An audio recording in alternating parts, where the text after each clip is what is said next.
again. Dan here was going to do the daily reflections read for today. 76 days sober. Made myself an awesome breakfast. Biscuits and gravy with a sausage and egg cheese scramble thingy. Made breakfast for everybody else. I know my kids love biscuits and gravy a lot. I'm sure they wish they were here to eat it. I'm totally kidding. They hate biscuits and gravy. Used to make them eat it all the time. But in all fairness, to them, I would make the gravy in a can. I would use that canned gravy, which was gross now that I think about it. But back then it was good. I was a drunk. I didn't know. But now I make it with real good Hempler sausage when I can afford it. Today was just Jimmy Dean sausage. And sausage gravy with biscuits. I put honey on it, which is really good. It was good. Really good. And lots of coffee. I found my Death Wish coffee. If you have not had Death Wish coffee, it's amazing. It's really good. I suggest it for your Keurig. Anyway, October 30th. All right. Live and let live from the Daily Reflections. Never since it began has Alcoholics Anonymous been divided by a major controversial issue, nor has our fellowship ever publicly taken sides on any question in an embattled world. This, however, has been no earned virtue. It could almost be said that we were born with it. So long as we don't argue these matters privately, it's a cinch that we never shall publicly. Do I remember that I have a right to my opinion, but that others don't have to share it? That's the spirit of live and let live. The Serenity Prayer reminds me, with God's help, to accept the things I cannot change. Am I still trying to change others? When it comes to courage to change the things I can, do I remember that my opinions are mine and yours are yours? Am I still afraid to be me? When it comes to wisdom to know the difference, do I remember that my opinions come from my experience? If I have a know-it-all attitude, aren't I being deliberately controversial? So the Serenity Prayer it goes like this. God, grant me the serenity to accept the things I cannot change, the courage to change the things I can, and the wisdom to know the difference. So, am I still trying to change others? Absolutely not. I've stopped doing that a long time ago.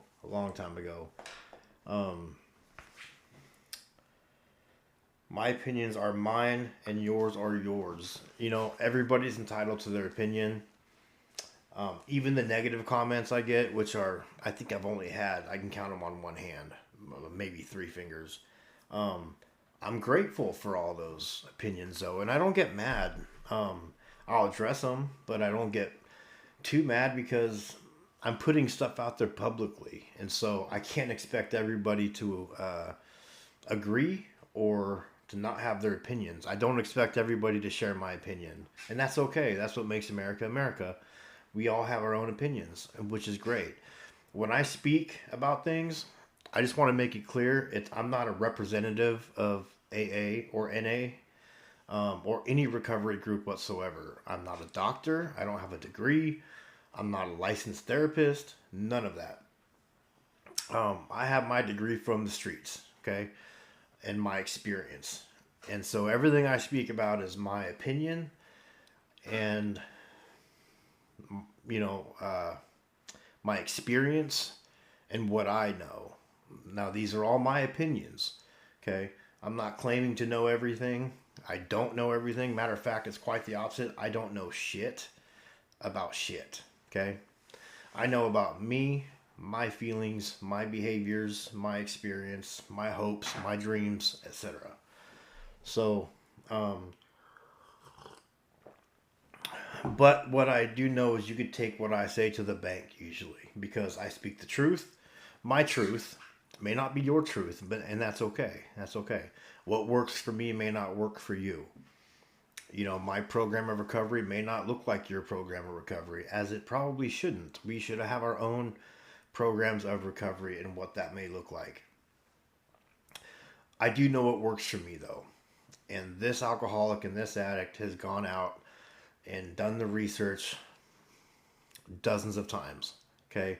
I went back out and tried to control my addiction and my disease numerous times in numerous different ways. I've tried this, I've tried that, I've tried not doing this and not doing that.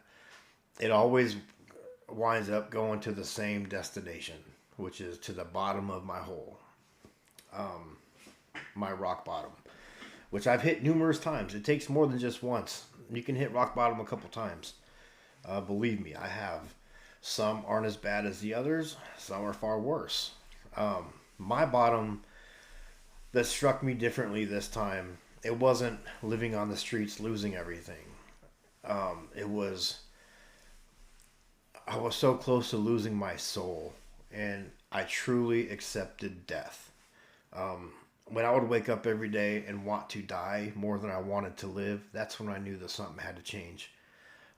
Because I've had that taste of recovery before. And like I said in another video, I'm addicted to feel good, right? But recovery made me feel good. The months that I lived in recovery since 2018 were the best months of my life.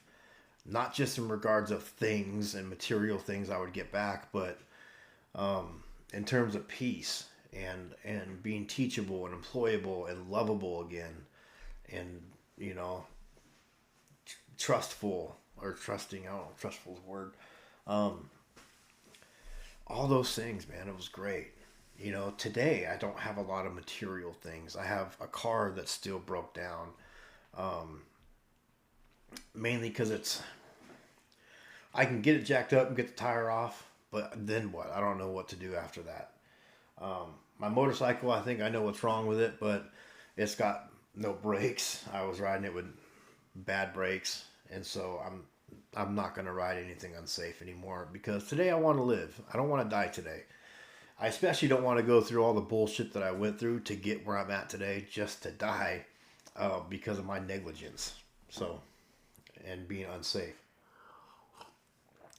I'm not employed at the moment. I'm not in school at the moment. I will be, but right now I have a roof over my head. I got clothes on my back. I got a relationship with my kids. I have a woman that loves me. I have, and who I love. I have friends. I have family today that can depend on me. I have housemates that seem to like me. I have a purpose today.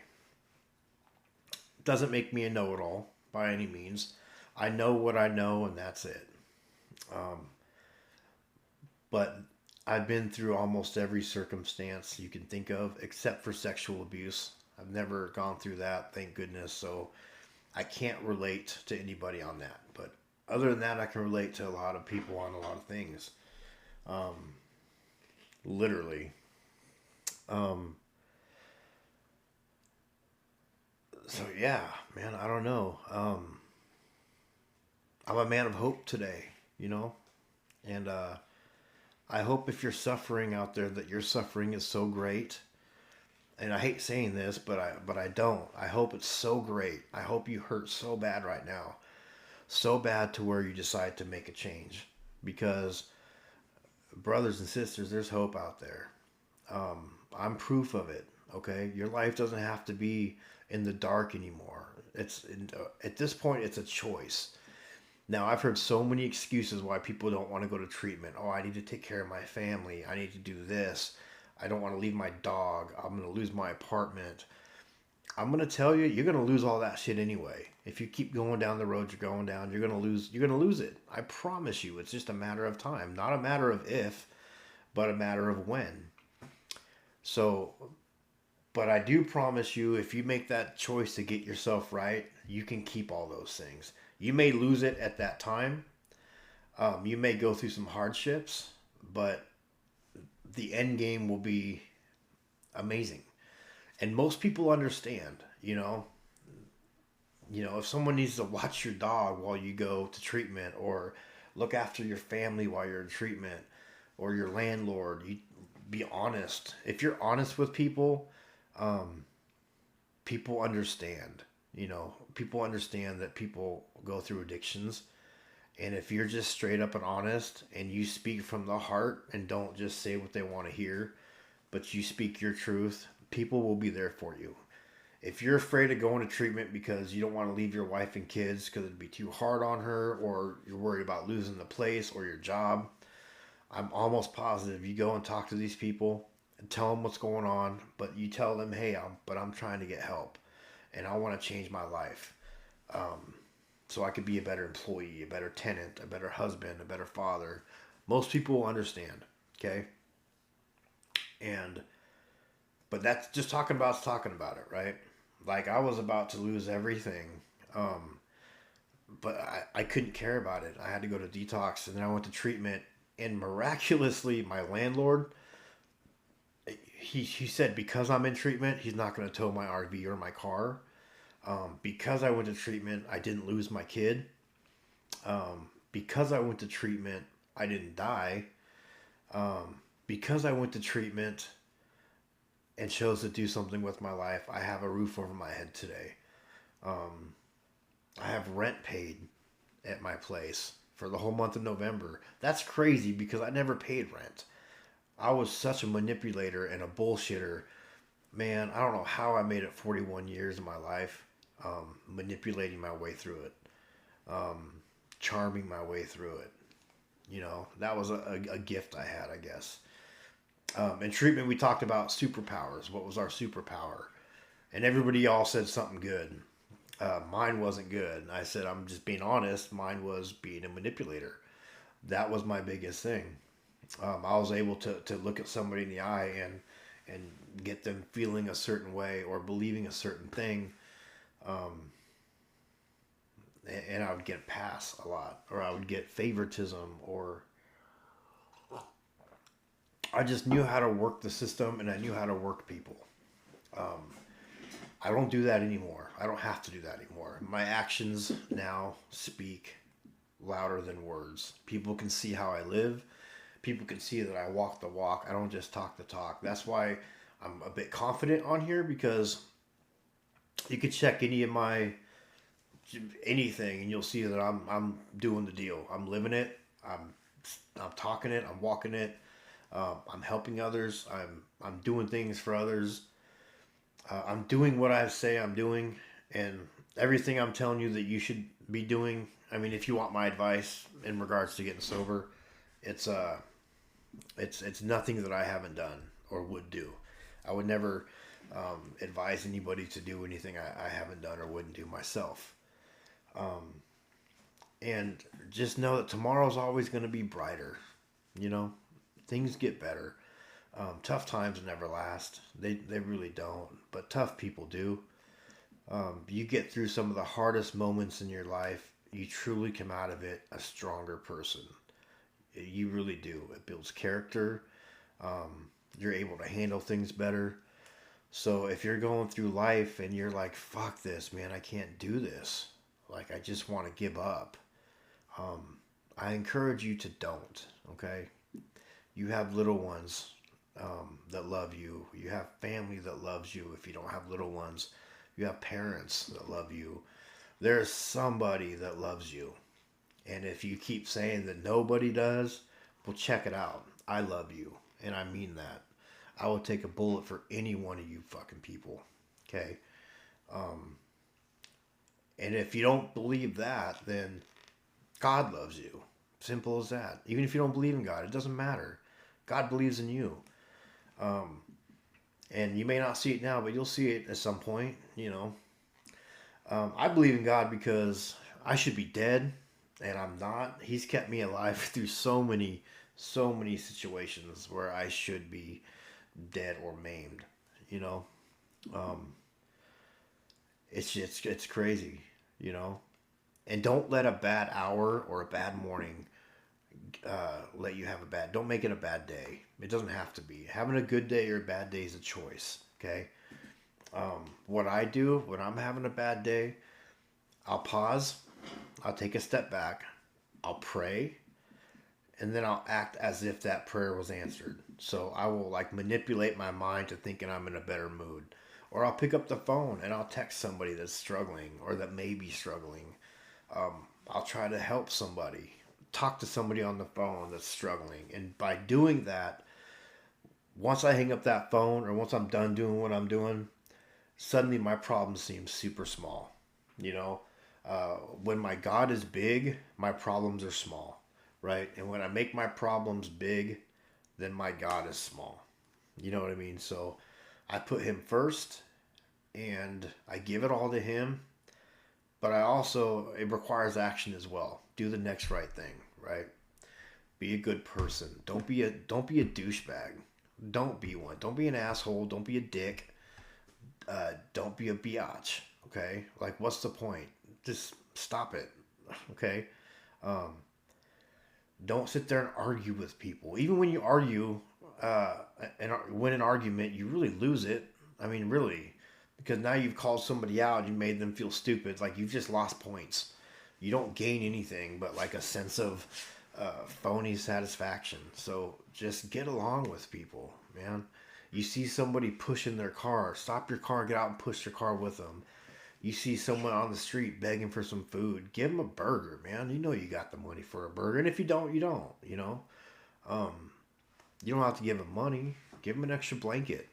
You know, um, do it and don't tell anybody. That's the biggest thing. Don't do it and post it on Facebook. Oh, look what I did. Look what I did.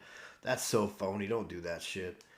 It's all about your motives. What are your motives behind doing what you're doing? And that's where the honesty within yourself comes into play. Because if you honestly know you're doing something for somebody for an honest reason and for the sole purpose of just doing good for that person and not speaking about it, then your motives are good. If you're doing it because you're looking for recognition or pats on the back or Facebook likes or whatever the case may be, you're doing it for the wrong reason and you know it. And that's between you and yourself and you and God, whatever. But anyway, live and let live. Am I afraid to be me? No, I'm not afraid to be me. I'm not. You either like me or you don't. You love me or hate me. I promise you though, I don't give anybody a reason to hate me. You may not like me or the way I think, but that's okay. Because there's lots of people that do. And I'm not being cocky. I know my worth today. I know what I'm made of. I know my values. And you should too. You should too. What other people's opinions about you are not your business. Don't let it get to you. Don't let it bother you, because who the fuck are they at the end of the day, right? Who are they?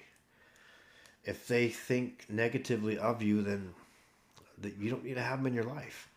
If you don't bring a little bit of positivity to my life, and all I ask for is this much, just this much, then if you bring that much more to my life, then you have a seat at my table.